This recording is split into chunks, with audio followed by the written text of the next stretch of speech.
Welcome back to Anderson Smoke Show. Today, we're gonna cover one of the most frequently asked questions that I get about the Char-Griller Gravity 980 and the Masterbuilt Gravity Series, and that is, how do they compare amongst one another?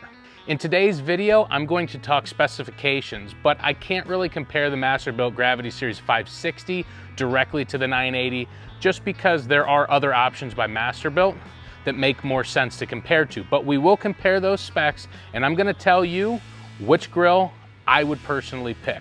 So stick around, see what I've got to say.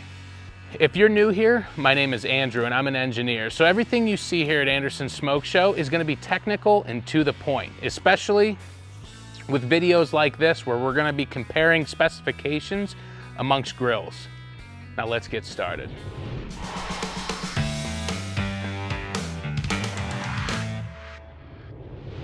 So where do we begin? Well, the Masterbuilt Gravity Series was really the first of its kind. It was the first consumer-ready, gravity-fed smoker, and it came in at an awesome price point. These are very accessible and very affordable. Now, the first generation, there were some complaints, there were some concerns, but really I think Masterbuilt has worked their way through those. Now, fast forward a year, Char-Griller. They came out with the Gravity 980, and this is in direct competition with the Masterbuilt Gravity Series. There are a lot of similarities between these grills, actually more than you would imagine. So we're gonna get into some of the details. We're gonna talk about how these compare and stack up against one another. The first thing that we have to talk about is price. Now, when I talk about price, I'm gonna talk about the Masterbuilt Gravity Series 1050 because that is the closest model to match the Gravity 980 by Char-Griller. There's no sense in comparing the 560 as this is almost double the space. When it comes to the Masterbuilt Gravity Series 1050, which is the largest offering by Masterbuilt, it is $799, and it's pretty accessible. You can find them at Walmart and some of the other big box stores. Then you've got the Char-Griller Gravity 980, and with the Char-Griller, they come in at $650, and you can find them at Lowe's and Menards. They also come in two colors depending on where you buy them. The blue is from Lowe's, and the red or burgundy color is from Menards. Now, comparing the two grills, they both come with a 1-year warranty. Now, I know for certain some of the components on the Char-Griller carry a 5-year, but it's not the entire grill, it's just certain components. You might as well say they're pretty equivalent with that 1-year warranty. Let's talk about the hopper size. It doesn't matter which Masterbuilt you go with, these hopper sizes are basically identical. They are both cover about 10 pounds of lump and 16 pounds of briquettes. And from my experience with the temperatures that I cook at, I get about an hour per pound of charcoal. But I do a lot of lower and slower, 300 degrees and less. So your temperature that you set is going to dictate some of that fuel consumption. So it's kind of neither here nor there. But from my experience, they're both about the same. So let's talk a little bit about the actual dimensions and the rack configuration. So on the Char-Griller Gravity 980, we have 980 square inches of cooking space. Kind of funny how those model numbers work. Now the one thing with this, it has 680 square inch cooking surface on that main cooking surface. Then it has this half size upper shelf, which accounts for the additional space. Now, one thing that I'm going to say about this grill, I don't know if I like this half shelf. The reason why, it kind of renders useless for me on a lot of cooks.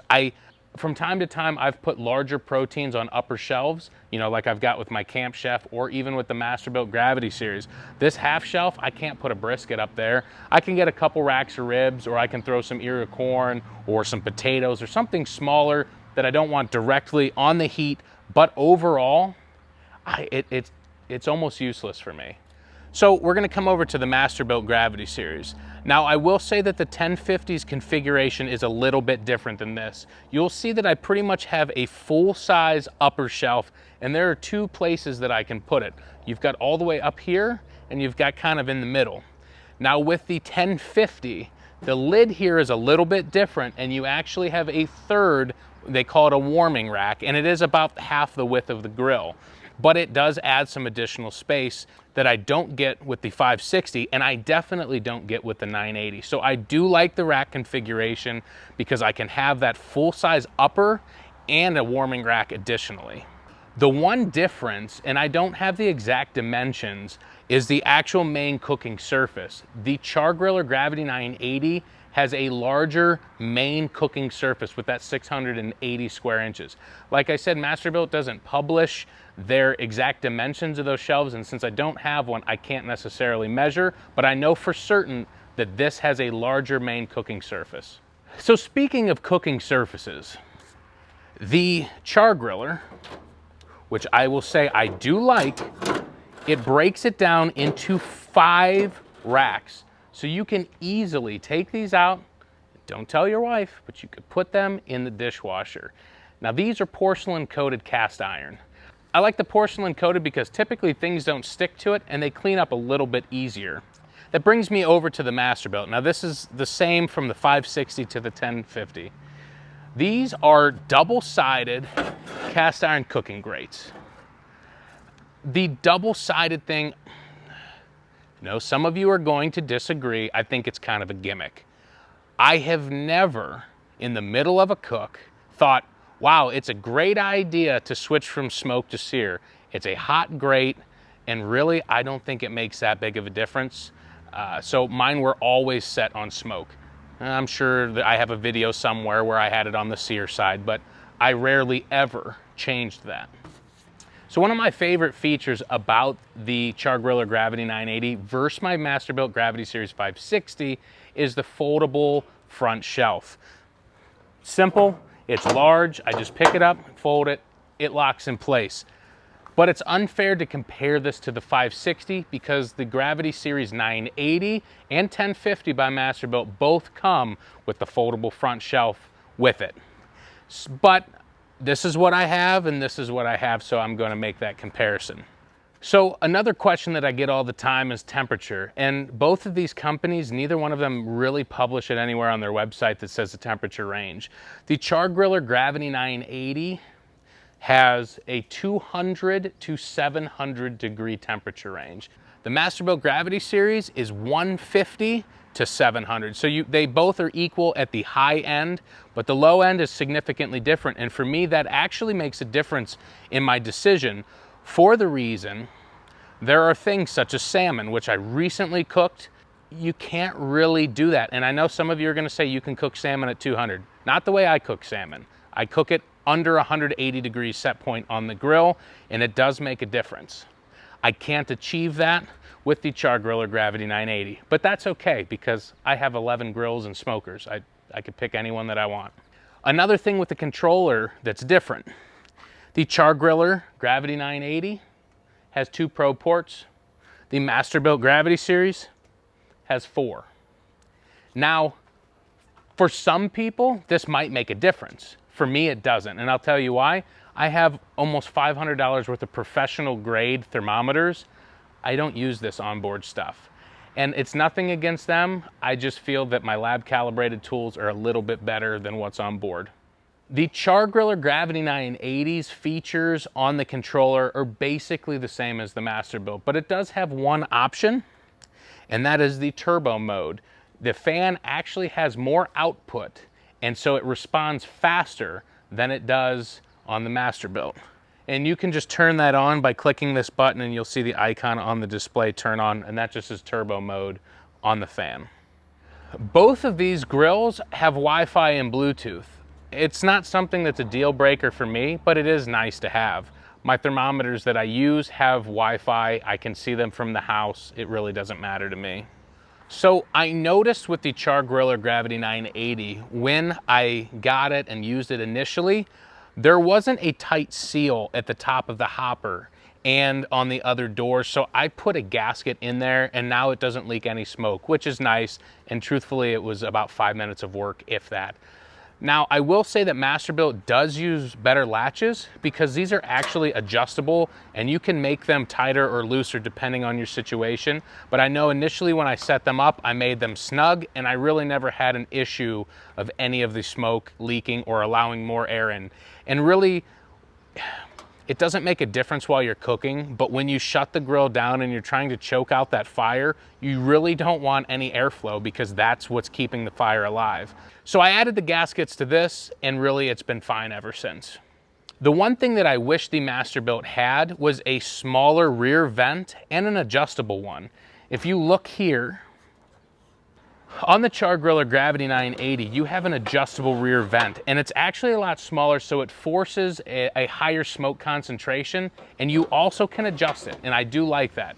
Now, mind you, my Masterbuilt has some of the LSS mods on it, which is an adjustable rear damper, but those cost money, and this comes with it. So I do like that better on the Char-Griller. I'm not going to pull the grease cups out on either one of these because there's probably grease in them, but I will say that running this pit for the probably 15, 16 cooks that I've used it on, and I used this one all last year, the grease management system on the Char-Griller is a much better grease management system. I have had grease leaking from every orifice on this thing, down the legs, out the back, and it's not necessarily because my grease collection cup was full. It just doesn't travel as easily and it leaks. It's the truth. I haven't seen any of those issues with the Char-Griller. Now, I'm gonna have to dig back to my installation video, but I'm gonna show you right here. The hopper itself has a porcelain coated liner. One of the biggest complaints with the Masterbuilt Gravity Series was the deterioration of the firebox or the bottom portion of the hopper. Now, I never experienced that. I also installed stainless steel mods to prevent that. Masterbuilt claims that that is how they were built and they were intended to deteriorate like that. I know that it caused a lot of concern for some folks. Personally, like I said, I never had an issue with it because of those mods. Temperatures. It's been a big topic for both of these grills. As a matter of fact, I made several videos about temperature tests and results and experiments with the Masterbuilt. I also did a few temperature tests and experiments with the Char-Griller. Neither one of them are perfect, but that's not something to worry about. They both do a pretty good job. I will say the Masterbuilt fluctuates a lot more, and I never saw the temperatures really level out as well as I have with the Char-Griller Gravity 980. Now, the only thing that I think is kind of a flaw in their design or their programming in the controller, I do like how they are measuring the temperature at the center, and they're doing an offset, and it's pretty accurate. And once it reaches equilibrium, it runs great, and it actually does a great job at maintaining that temperature. The only thing is, I've seen it take upwards of an hour to actually hit set point in the center of the grill. So I did some hot and fast ribs last weekend. I actually had the grill running for 45 minutes to an hour before I even started. But truthfully, with the inconsistencies and the offsets, once you understand how they run, it really doesn't matter that much. At least it didn't to me. Now, for the big question, which one would you buy? Well, I'm gonna tell you right now that if I compared the 560 to the 980, I would take the 980 100 out of 100 times. Partially, it's because of space. I like the bigger grill. I'm able to cook for a crowd, whereas I couldn't do that on the Masterbuilt. And as a matter of fact, there were times I had to trim things such as ribs and make them shorter to make them fit better in the grill. I don't have to worry about that with the Char-Griller. But the majority of this video has been comparing it to the 1050. I personally think that you can't go wrong with either one. And I know the big reveal, which one would you pick? And I say either. I think the Char-Griller as a Generation 1 gravity smoker from Char-Griller is a better version of a gravity-fed smoker when compared to the first generations of the Masterbuilt Gravity Series. I think that they looked and they found the flaws and the weaknesses of that grill, and they made a better Generation 1. I don't have the 1050 to compare the 982. I don't have the 800 to compare the 982. I know from talking with people that have them that Masterbuilt made some legitimate improvements when they introduced that second generation of gravity-fed smokers. And so I think at this point, the Gen 1 Char-Griller versus the second generation Masterbuilt Gravity Series, they're pretty equal. Even though I don't have an 800 or a 1050 by Masterbuilt, I do have the Char-Griller. I know how it runs. I know how it runs compared to the 560. And I'm sure the 1050 and 800 run pretty similar to this. I think honestly, because I know you guys want to know my honest opinion, I think I would take the Char-Griller over it. Part of it is it's $150 cheaper than the 1050. It's got a larger main cooking surface than the 1050, and I think you get a better value. It's the same technology. It works. I think the controller works a little bit better. The temperatures are honestly true. Once it reaches equilibrium, I think I'm gonna go with the Char-Griller. And that's not because this was sent to me and I paid for this. I'm not gonna lie to you, and I'm not gonna lie to either company. I'm just gonna go based off of my experiences and my opinions. And right now, I'm gonna say Char-Griller Gravity 980. So if you like my videos, you like my style, you like the grills that I cook on or the recipes that I come up with, be sure to subscribe to my channel, and I'll see you next time at Anderson Smoke Show. I filmed that whole video in a Camp Chef hat.